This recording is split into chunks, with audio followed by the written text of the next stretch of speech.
Découvrez en avant-première le nouveau service d'InfoLive TV. Recevez gratuitement chaque jour, en vidéo, les informations d'Israël et du Proche-Orient sur votre mobile.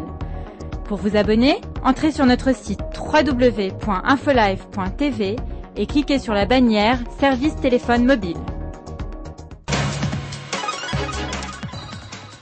Vous regardez InfoLive TV, le journal du 27 juillet vous est présenté par Jérémy Devré-Bénichou.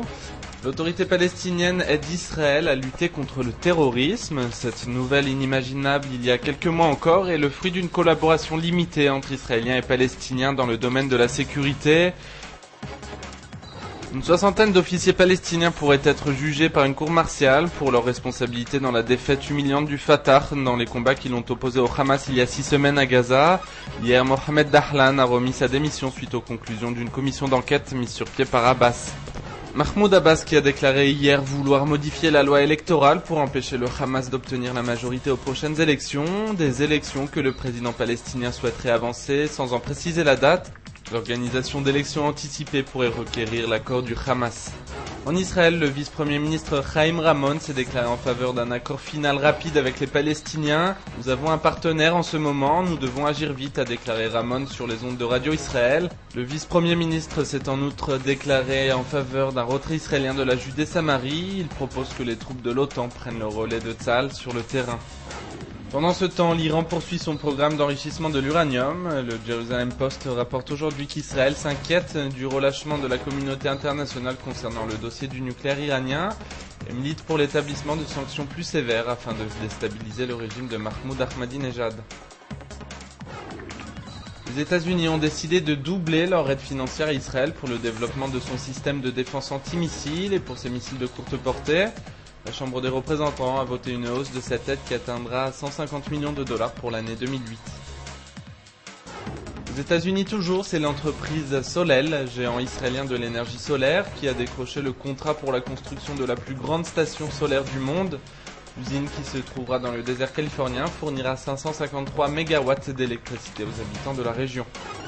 Tel Aviv, capitale européenne de la culture, c'est en tout cas le vœu de son maire Ron Huldaï qui a présenté la candidature de Tel Aviv pour ce titre décerné chaque année à une grande ville qui se transforme pour un an en vitrine de la culture européenne. Petit détail de taille, Tel Aviv n'est pas en Europe. Enfin, retrouvez sur notre chaîne un point complet sur la venue d'une délégation de la Ligue arabe en Israël. Et puis comme chaque semaine, le magazine de la rédaction d'InfoLive TV, une semaine en Israël. Bon week-end à tous depuis Jérusalem.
Aujourd'hui, le monde entier parle d'Israël. Mais qui parle d'Israël au monde entier, en temps réel, en 4 langues et en direct de Jérusalem? Infolive.tv, la première chaîne de télévision internationale israélienne. 24 heures sur 24, 7 jours sur 7, suivez de l'intérieur l'actualité d'Israël et du Moyen-Orient. Des reportages, des interviews, un grand journal et des flash infos en images dès que l'actualité l'exige. Infolive.tv, votre regard direct et vrai sur l'actualité d'Israël. Retrouvez Infolive sur internet www.infolive.tv.